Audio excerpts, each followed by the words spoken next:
Hello, and thank you for watching this video. My name is Rory, and this is the first video, basically, that I will be doing on politics. I've been running a blog for a year or so, and but I wanted to try a different format. This one here is a little bit, it's an important issue, and I wanted to do it more of a discussion format and try the visual medium for you all. So here's the thing. Today's issue is on basically addressing the tax reform bill and stuff that's going on there. Trickle-down economics is a term that was invented by Art Laffer in the Reagan era. And I was Republican at the time. I voted for Reagan twice. And I didn't believe in the economic theory, but Reagan, I was a Republican. Family was mostly Republican. And I believed in a lot of the other concepts that they were pushing at the time. Trickle-down economics just didn't make any sense to me even then, and but it was a small part of the Republican agenda. Back in those days, what it was you would weigh, you'd have a few good years of a Democrat, which was pro-labor, and they would try and help the general middle class and promote wage growth and civil rights, and that, but they would overregulate things.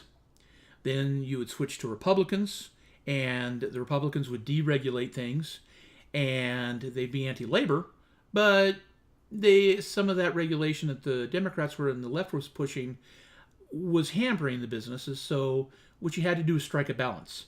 Either one side existing too long created a problem, and so what you do is, you just alternate between them. We've gotten outside of that because of the establishment policy of, especially after Citizens United, where all of the politicians are pretty much bought and paid for by corporations and by big money donors.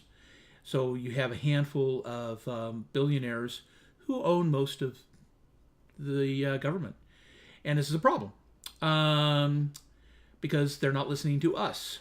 It's more the dollar that counts instead of the voter that counts. This is easily fixed if Americans would just get out and vote in regular numbers. But unfortunately, most of us are just disgusted at the whole thing. We don't believe any of our politicians. And so people stop voting, which lets the minority win. Way to let the majority win is get out there and vote. All right, that was a bit of a side rant. So today's topic really is about this tax reform bill and trickle-down economics. It's an important one, because it's caused us lots of problems before, and if it succeeds, it's going to cause us another recession or depression. Here's what happened. Trickle-down economics is also called supply-side economics, and the Art Laffer theory of economics. Art Laffer was an advisor to Ronald Reagan. So the idea is that if you give the supply side, an economy is based on two things. The supply side, that's the people who make things, okay? The people who sell things, either physical products or services or something like that. The other side is the demand side. That's the consumer, okay? The people who go out and buy things, whether it's going to a restaurant and eating, going to a movie, watch a movie, or paying for, the overpriced food, if you can call it that. It's buying furniture, cars, consumables like gas, cigarettes, any of that stuff, okay? That's demand side. Supply, we make it. Demand, we want to buy it.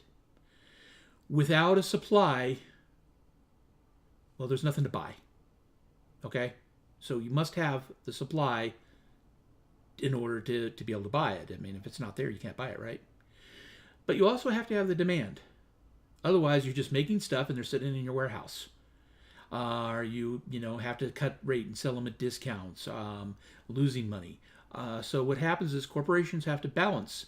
They have to decide who is going to buy my product, how many people are going to buy my product, at what price point, and that's what I'm going to do. All right. If I estimate the demand correctly, which is what a good CEO and marketing staff is supposed to be doing, if I can estimate that correctly, my company will thrive because we are doing a good job of figuring out what our market is, and we are making enough to cover the market. If we guess wrong, If we make too much, we lose money. If we make too little, well, we don't really technically lose money, although economists will disagree. What happened was, though, we lost potential money. In other words, we could have made more money, but we didn't because we underestimated the amount of people that wanted to buy our product.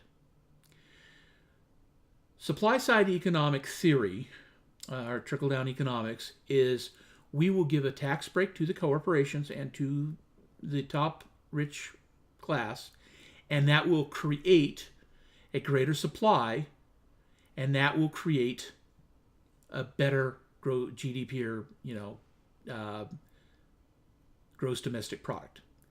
And the idea is that if I make 1,000 cars and the government gives me $1 million, I can now make 2,000 cars. And in theory, that means, well, I need more workers for those jobs to make the more cars.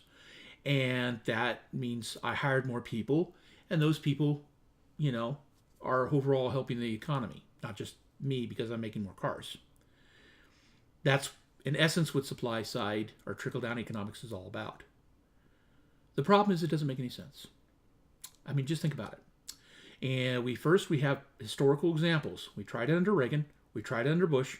And recently, Kansas has pretty much bankrupted their state in doing it.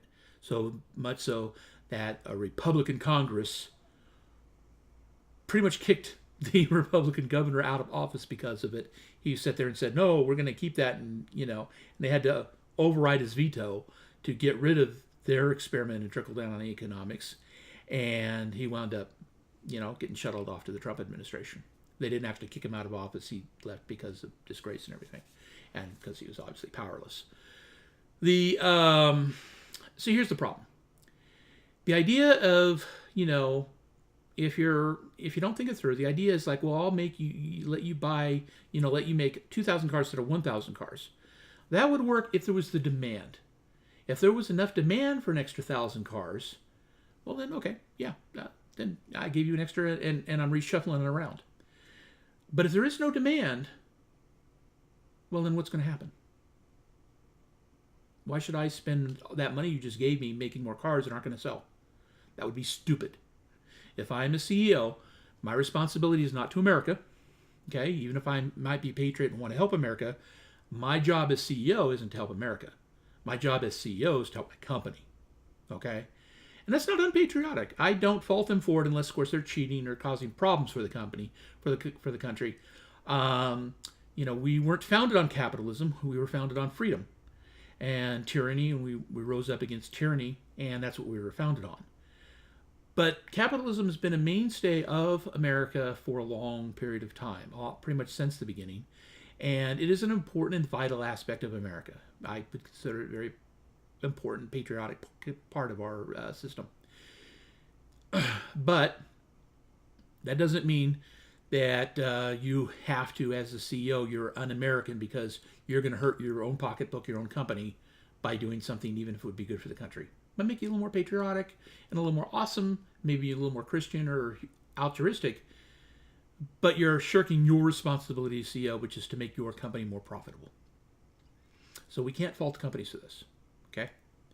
All right, so here's what happens though, but we can't fault the politicians who think this through and are doing this, especially if they're doing it just because they got paid for, which means they're not being patriotic, they're just being traitors, okay? They're allowing themselves to be bought and purchased instead of voting what the voters want. All right, so here's what happens. I made these 2,000 cars. 1,000 sold because that's what my people were able to produce and sell, and they knew that. The extra 1,000 we put down there is sitting in my warehouse. I'm now losing money. I didn't raise the tax base. I just lost money. What happens is, so since I'm a smart CEO, I'm not going to do that. What I'll do, and again, we saw this, especially under Reagan, what I'm going to do is I'm going to take that $1,000 and I'm going to buy back stocks. I'm going to pay off loans. I'm going to do anything I can to add value to my company, and in most cases, that doesn't create jobs. For example, I may buy another company, one of my competitors. You know what? I'm bigger than they are. I can buy out some of their outstanding stock. Boom, now I'm my competitor. So I've just hurt the freedom of market, because I just took one more competitor out of the way. So that's why we had the laws against monopolies, which have been curtailed since the Reagan era, and because it was based on free market concepts.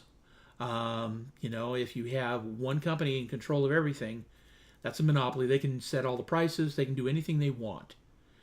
So, and so that makes sense from the company's point of view. You know what? I'll buy out my competition.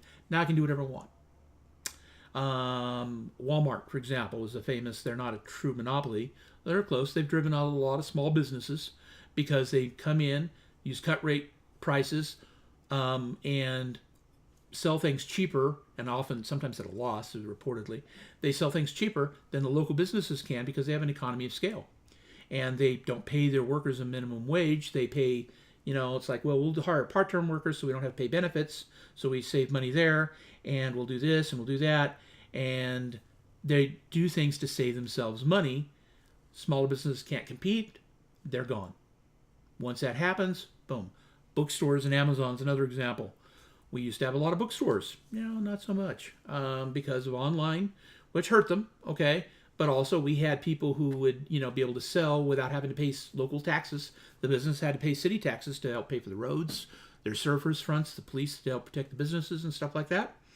And these out-of-state companies could mail order stuff to you, and it didn't help you.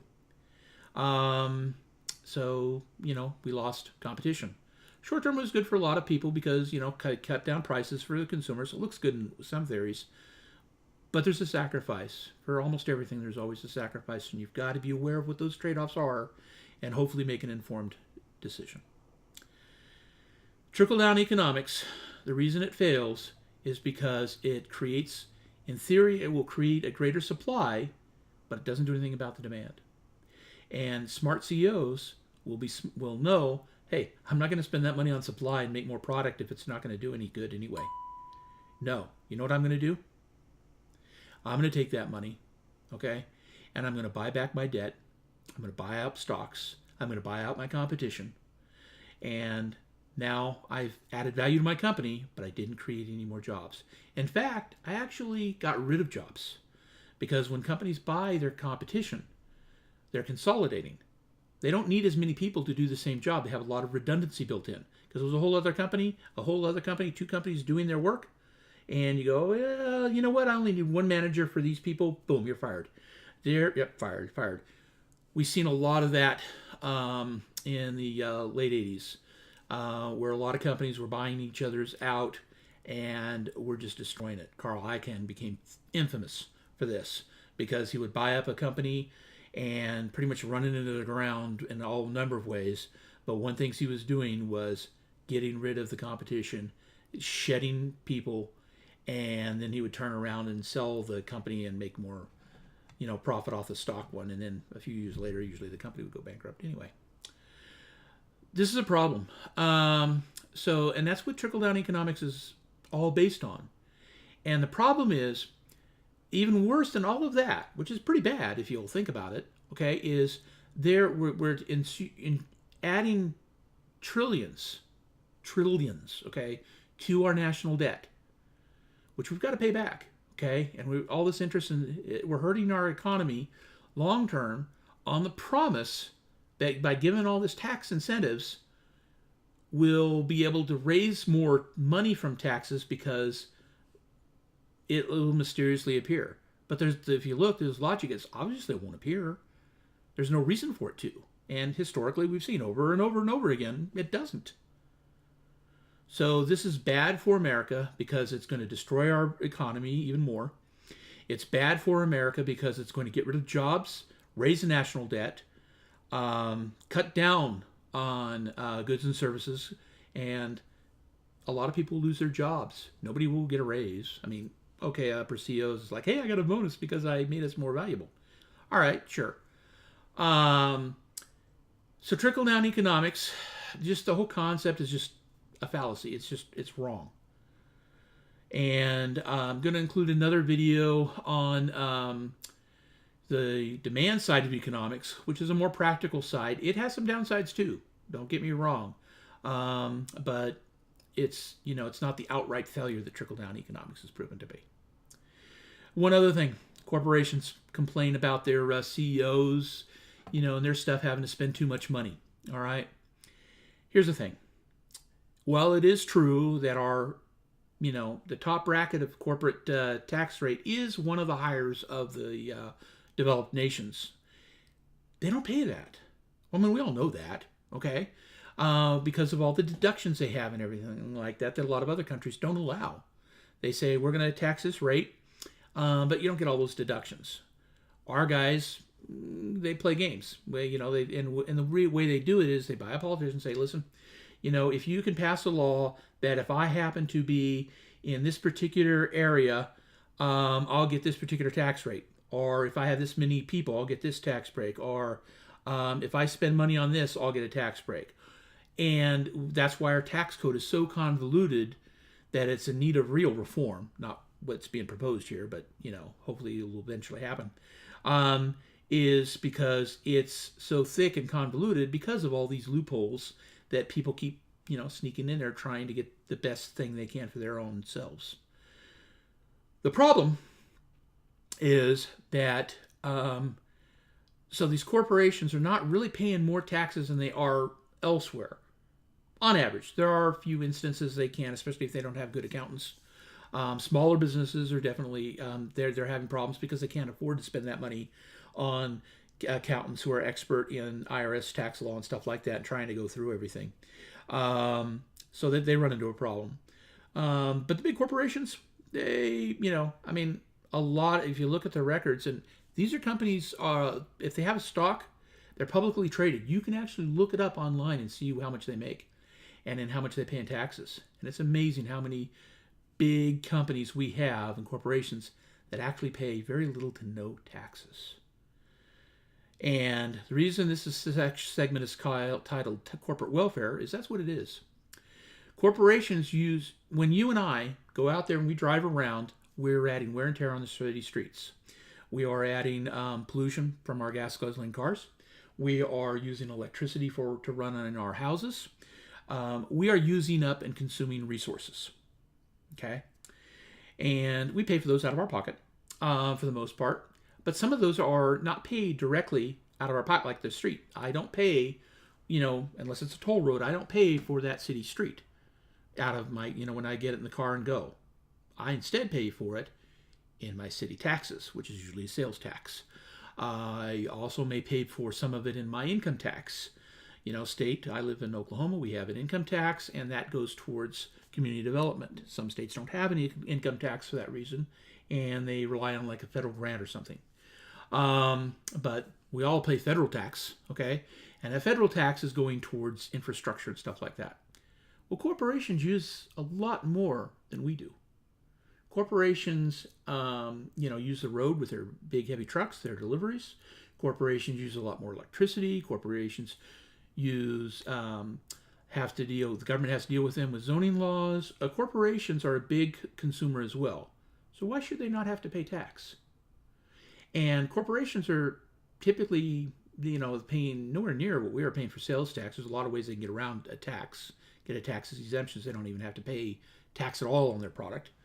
Not to say all companies do that, but a lot of companies can avoid that, and not just the nonprofits. They buy out of state and stuff like that. They can adjust things so that they can cover, there's ways for them to cut their taxes. So they have, because they're using a lion's share of our resources, it's only fair that they pay amount. And income tax is, you make this percentage, you pay this amount. Ideally, frankly, a flat rate probably makes the most sense. Everybody pays it if you're going to have an income tax at all.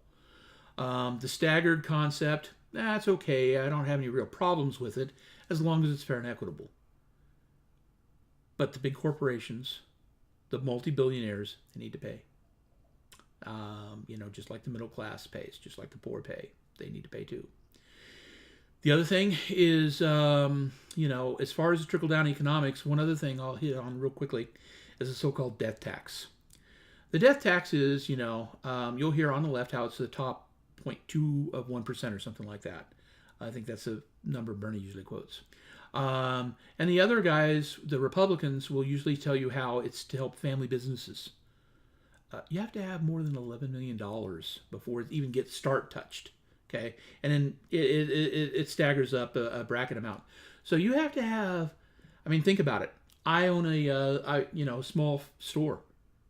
That estate tax doesn't apply. The store isn't worth that much. Okay, so no, that's on big, on the billionaires. Not even the millionaires. It's on the billionaires. Okay.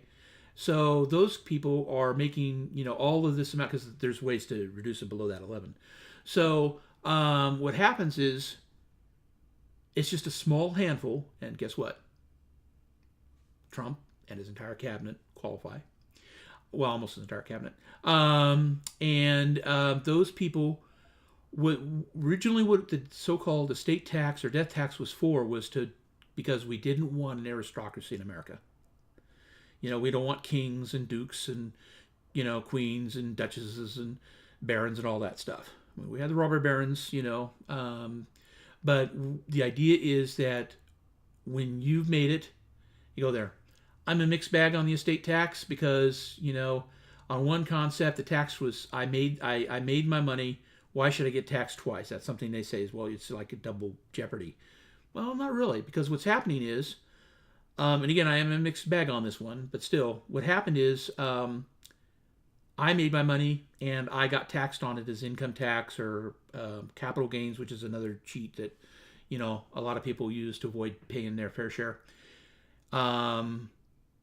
And now I'm giving it to my kids because I died. What are the kids? It's income. So why should they get the money from it going to these other people and not, why is it treated special? I see, well, you know what? We all want to leave something for our children. Okay.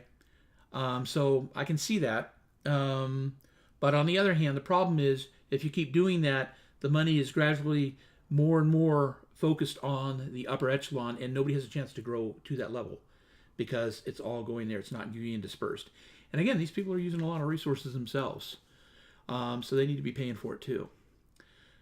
So the tax bill is trying to, by ridding the estate tax, is going to save. Well, again, I mixed bags on it, but not at the cost of this debt it's going to raise us. It's estimated to cost to add another $1 trillion or so to the debt. And the other part is going to add at least another $1 trillion, probably more than that, because I doubt that when they factored this in, they factored all the job loss. We know it's coming. Companies are going to buy their competitors. They're going to fire people or lay them off. And if you've ever been laid off, that sucks. I've been laid off a couple times. It's not fun. You just walk in one day and it's like, we laid off every third person or whatever. I worked for one company and every year they'd be laying off more people and I'd be going through, good, made the cut this year. Okay, made the cut this year. And then finally. Eventually they closed the whole facility down and now they're gone. Company's still around, but in much smaller numbers. And they closed that whole site I worked at down. That is the real threat to the American economy's loss of jobs because of tax policies like this. There are other things that are going to be an issue that I'd be happy to discuss. If you have any questions, suggestions, requests for other topics, feel free to comment on the video, and I'll pop up, do a little research and pick whatever the answer your topics are, like automation. Automation's a problem that the government, we all know about. I mean, how many people lost jobs to automation and stuff like that, or somebody who has known somebody, even if you don't personally lose job to it or know it. That's a big problem and it's growing. And government's not doing anything about it. Not at all. And they know it's coming. All right. Thank you very much for watching this video. And you have an awesome day and take care of yourself. And please, go out and vote. Whatever your policies are, try to vote intelligently, but at least a vote. Okay? Thank you. And by intelligent, I don't mean agree with me. I mean just do your research and vote. Don't vote for the incumbent just because he's an incumbent. Look at the economy and, compare it to a couple years before. Is it better? No? Then why vote for him again?